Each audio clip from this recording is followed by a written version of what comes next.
All those in the room who need any kind of language translation or interpretation, we have Oromo and Somali interpreters. Our Oromo interpreter is Gemechu, and our Somali interpreter is Mohammed. If you have any need for interpretation, please sit near the individual who is running a form of translation. Namooti afaan Oromootiin akkasii hiikamu barbaadanii waan amma asirraa jedhan fi gaafatan misni akkasii hiikamu barbaadan yoo afaan Oromoo dubbattee gara koo bakka taa'u dhuftanii teessu yoo afaan Somaalii dubbattee immoo gara Muhammad teessu jecha.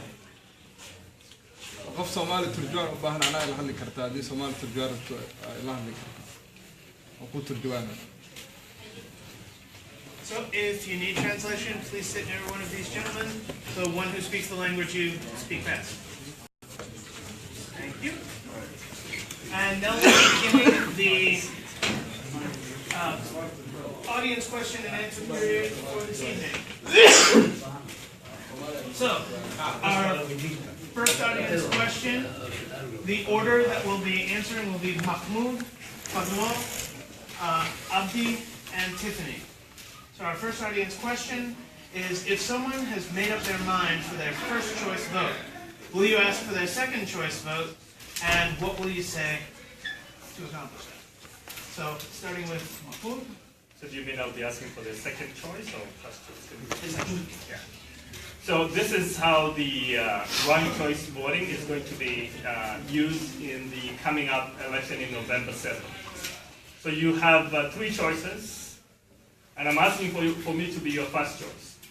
And part of creating that civility in terms of only addressing issues, it's because you want people to give you the opportunity, that second chance. So for me, I'm asking for you, if I'm not your first choice, I want to be your second choice. And that's how the ranked choice is done. And I believe in ranked choice process. I know there's so many people who are against it, but I'm supportive of the ranked choice voting. If you can hold the applause until the end, because this part needs to go much quicker. So the next person answering that question will be Faduma. Well, one thing we do know all is like our communities even is not aware. This election is ranked choice. And I ask always when we do in the door knocking, when we actually ask the residents to vote for me at the city council, we ask. I personally and my youth actually team asked to vote for me as the first choice. But if they said we have a first choice person, either Abdi or Mahmoud or Tiffany, I always ask them to vote for me as a second choice. So I'm asking all of you again, if you have first choice, vote for me as a second choice. Abdi? I agree with both Mahmoud and Faduma. One has to educate the electorate. Our community has to be educated about the process, and you do have many choices. That it's not a zero-sum game or winner takes all. That if you are not the first choice, then of course you should ask for the second choice. And if you're not the second choice, the third choice. And I would say to every single person that I meet, I will explain who I am, why I'm running, what the word progressive means to me, the job that I've done, the experience that I have, and the things that I'm still working on. And I would ask them that I want to empower my community. And I'm not ashamed of that. I believe in economic empowerment. I believe in making sure that our traders are treated fairly in the city of Minneapolis, which is something we can easily do. And if they don't want to make me their first choice, then I would ask them if I could be their second choice. And if not second, and then I'll ask them to be third choice. It's a wonderful system, and I applaud whoever came up with it. For the sake of speed, we can get more questions in if you don't clap after each answer. Thank you very much. I learned ranked choice voting in my math class at Concordia, and it was the different types of voting, and I really liked it. Now that it actually is being applied to me, I'm a little nervous, My direct response is I would ask for first and second vote. Me. But no, of course, I would hope that I'm the first vote, and then I would ask to please take me as a second vote. Okay. Our second questions, course, is going to be Abdi, Padumo, Tiffany, and Mahmoud. So our second question is, we in the Somali community have so many Somalis here, and each one of our candidates are claiming that they represent the Somali community. Do you have a plan to bring together the community so that the rest of the community can be stronger, just like other communities in the city? And we're starting with Abdi. Repeat the first part of the question. Why are there so many Somalis? No, it simply says we have so many Somalis in the community, and each candidate claims to speak for the Somali community. That's the basis of the question. Well, I'm a member of the Somali community. I don't particularly think that I am the leader of the Somali community. I'm just a member of the Somali community, and I'm an elected official who represents the diverse ward. And I think, my role is to represent Native Americans, traditional native-born Americans, Latino, people who are Muslim, non-Muslim, gay, straight, everybody in my ward. That's my job, to represent everybody in my ward. But I am a member of the Somali community, and the Somali community is a disadvantaged community. And the one way to unite the Somali community is to give them economic empowerment. We are united in empowering ourselves economically, and to make sure that we are not mistreated or treated like third-class citizens in our own city. Minneapolis is our city. Minneapolis is one of the most important centers of the Somali diaspora. And for people in Minneapolis to feel, Somalis in Minneapolis to feel that they are being mistreated, that their own money is used against them, I think that's one of the ways to unite the community, is to make sure that we have the courage, the guts to stand up to those who mistreat the Somali community. I have done that since I've lived, for the 10 years I've been in the city of Minneapolis, and many people have criticized me for that. They have said, Abdi Warsame is too Somali and Oromo-centric. And I will say right now, I am proud of being a Somali. I am proud of being a Muslim. I am proud of being a black man in the city of Minneapolis. And I do not believe that I'm a second-class citizen. Even in the council, even in the you are out of time. council. Padumo? Well, as I am running for city council in Ward 6, I absolutely believe I'm going to represent anyone who lives in this district, actually Ward 6. And as a Somali woman, as a mother, somebody who knows the need of the community. That's why I'm running. And our communities need somebody who knows their needs and bring them all together. Not people's dividing it. Not those who wants to divide the communities. Not those who want to tell the community so and so. And we know in our community what's going on, and really we need somebody who understands the community's needs. When it comes employment, when it comes housing issues, when it comes safety, speed bumps, and crossing signs, when it comes youth employment and activities, when it comes transportation and also small businesses and empowering women. Okay. Tiffany? Please, if you can. Well, one key term that I'm using for my campaign is intersectionality, which is bringing everyone together. In being out in the community in Ward 6, there are so many little pockets of people, and I don't see much of, Elliott coming to, well, maybe Elliott to Cedars, maybe Cedars to Elliott, but I don't see Stevens Square coming over here or Seward going over there. I'm not seeing that. I'm working each of the communities and getting to know the people, and I'm enjoying myself, and one of my strong suits is to bring people together, organizing, and I think a strong suit of mine is that I have lived privilege. It did not suit me.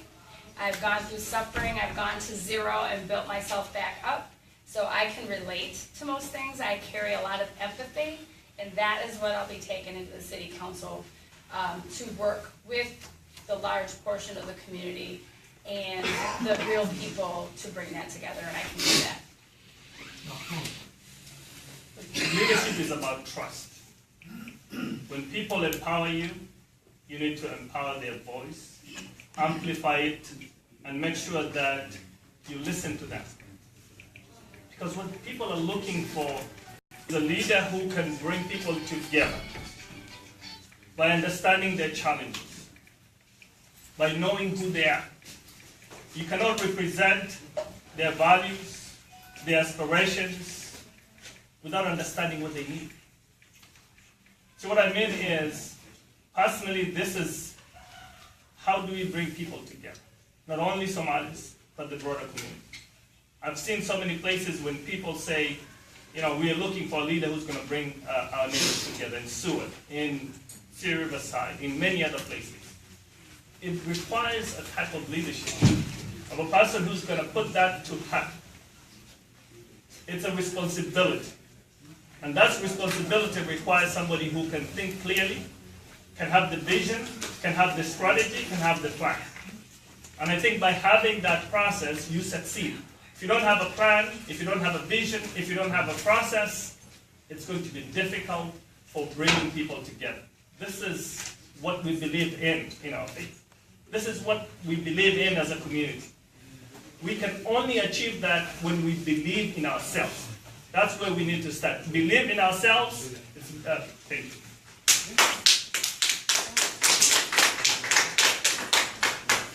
The order of our next question will be Tiffany, Ali, Mahmoud, Faduma. Our next question is, our park system is rightfully a pride of Minneapolis, but tree cover isn't uniform. Trees improve air quality, offer shade, and reduce heat in summer. Our ward has some of the lowest percentage of tree cover, according to a U of M study. Other cities have tree cover ordinances. How would you tackle this racial and environmental justice issue? Tiffany? Well, that is something I have not thought about. I like trees. My favorite colors are blue and green, which goes to the beautiful blue sky and the green trees up above. So I would have to, there'd have to be some sort of planting of trees, I would assume. And that was big a while ago. I know at my wedding, I gave everybody a tree who came because that was very important to me.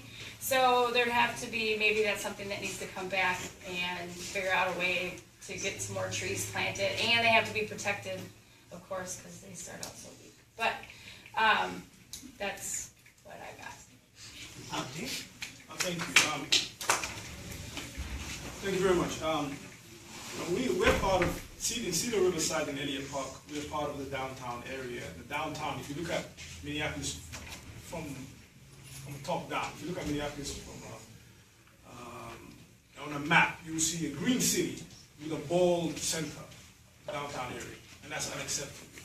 And I've actually had many meetings with Green Minneapolis and other organizations to plant more trees in downtown Minneapolis, and to plant more trees in Cedar Riverside, to plant more trees in the core downtown area. And as somebody who grew up in a major city like London that had a lot of trees, and when you walked around everywhere you saw greenery. And the first time I came to Minneapolis, what I noticed was Minneapolis was even more greener than London. That we live in a very green environment. We have a lot of trees, but yet we've cut down our trees in downtown and made a concrete jungle. So I think you have a very good point. I think that's going to take time and effort, but I'm one of those people that really understand the importance of having a green downtown area that includes most of the cities. Mahmoud? So trees are very important to our ward in general. This is about environmental and also economic benefit. When you look at the soil erosion and so many other things, the parks which require, to promote diverse trees. This is something which I believe in. You go on the boulevards, we've seen some few new plants that have been put there. So the benefits that we're going to be getting is the air quality, and by increasing the diversified trees, We have seen the many of trees that have been affected by many emerald ash drops. So those are things I think we as a community have to look back. What was the plan and the process? Engaging the neighborhoods in terms of looking where the trees are missing, the canopy. So it's a way of bringing people together.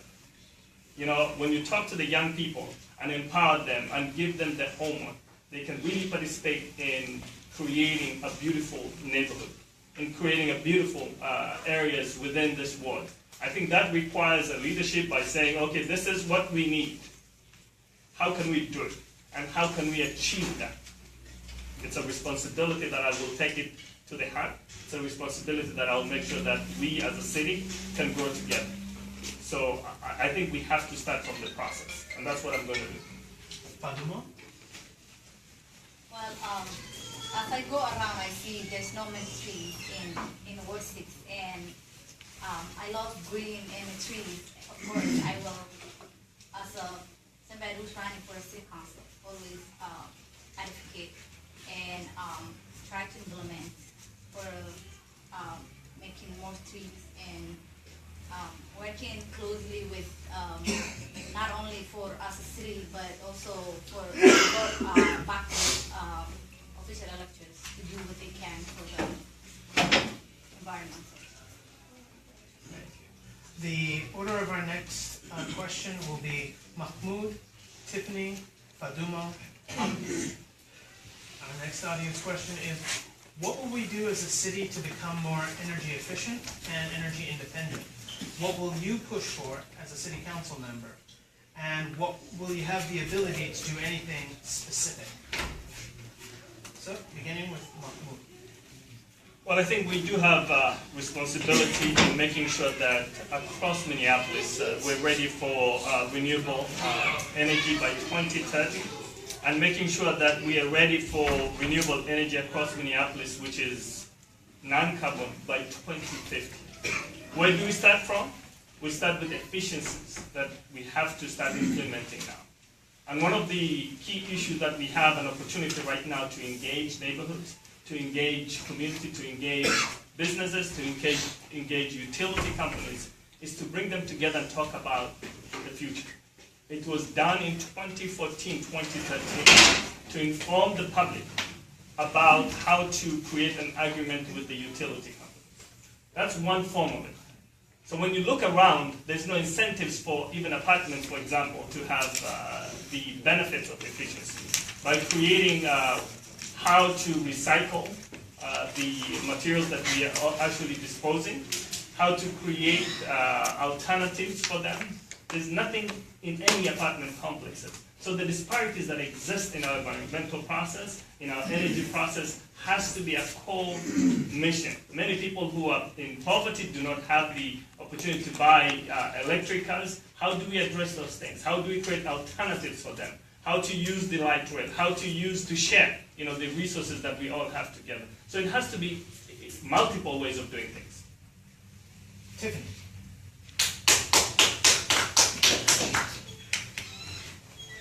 I see a lot of it has to do with communication. This Energy Vision Advisory Committee, Community Power, Sierra Club. I was told during my interview, the Environmental Caucus is the largest caucus in the DFL. So what I am seeing is that this is a huge issue. We're only at 67%. I only named a few of the organizations. There has to be many more. There's so many people composting, the urban gardens. They're trying to get that in education and in schools. So the movement is definitely building, but as more of these collaboratives are coming together, everybody needs to be involved. I see a natural growth process. The exact details, I'm not sure of. Some of it is statutes and laws, which I'll have to abide by once I'm in city council. The other thing that I'm learning is public policy analysis, so I will definitely be bringing that to the issue, which includes racial equity, economic disadvantages into policy so that it does change the dynamic. And I really feel, again, with all the systemic racism that we've had for way too long, radical change is needed. So I'm for that. Paduma. I'm fine. Abdi?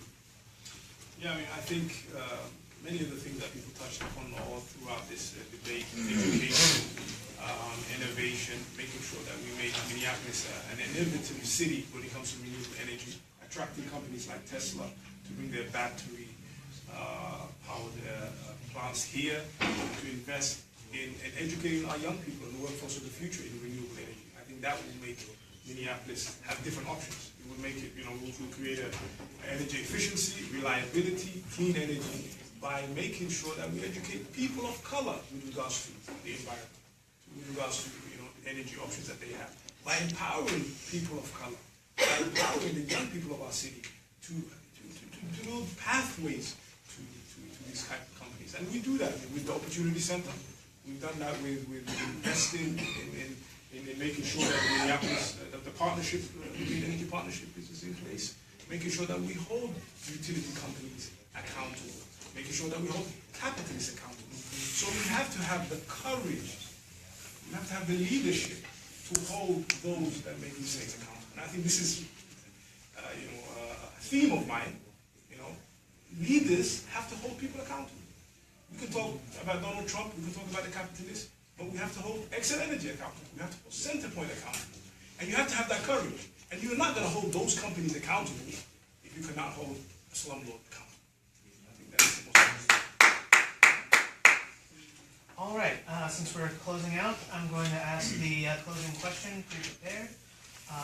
The order for this will be Abdi, Tiffany, Mahmoud, and Faduma. What innovative energy projects or plans in Ward 6 excite you and inspire you in your role on the City Council to help them? And what will you do in your role on the City Council to help them grow? I mean, what excites me is the solar gardens, and I will do my best to make sure that all the parks in Ward 6, Matthews Park, Peavy Park, Curry Park, become areas where they can do solar gardening. And making sure that the relationship that I have with the park board, making sure that the equity matrix that I put in place, that we invest in our parks, and then put sizable amounts of money in our parks, will also be used to explore ways of getting solar gardens in our parks. And I think I'm very excited about that because we have these parks located strategically across our ward. And if we work with the park board and with organizations such as yourselves, we can come together, and I'm very excited that we can have a go at it. So I think that's one project that I'm very excited about. But the other project is the Opportunity Center, and making sure that we bring training programs to our Opportunity Center. So our Oromo, Amharic, Ethiopian, Somali, Eritrean young people will learn about this new wonderful world of renewable energy. Tiffany? Well, selfishly, you're asking what I like best. It's the Vision Zero, which is the highway kind of system for bicycles.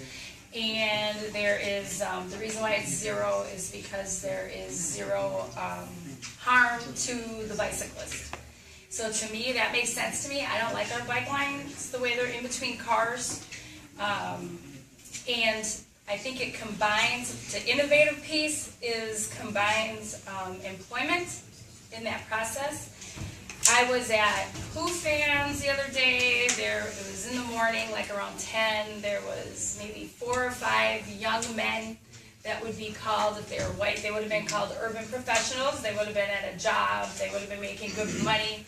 And these men were not, because all of a sudden now, because they're men of color, they're unemployable and immigrants. So that strongly struck a chord with me. So my innovative piece would be Vision Zero for bicycles, which would create work for more people, immigrants especially. Mahmoud? I strongly believe in options.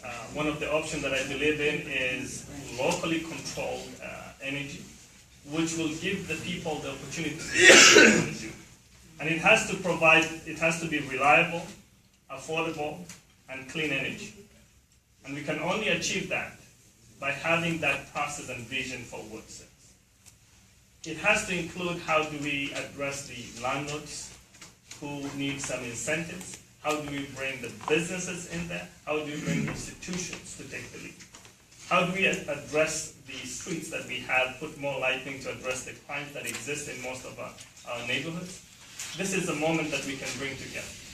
And if this is this the last closing? So I just wanted to end with this. You know, Michelle Obama taught us how to have a dignified restraint. You know what she said? She said, when they go low, we go high. And that's what I want to end with.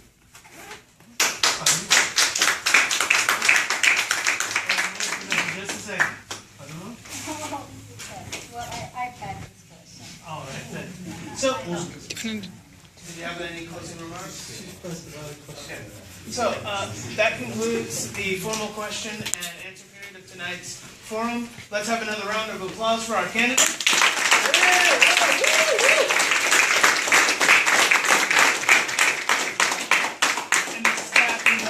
And the staff and volunteers that made this all possible this evening.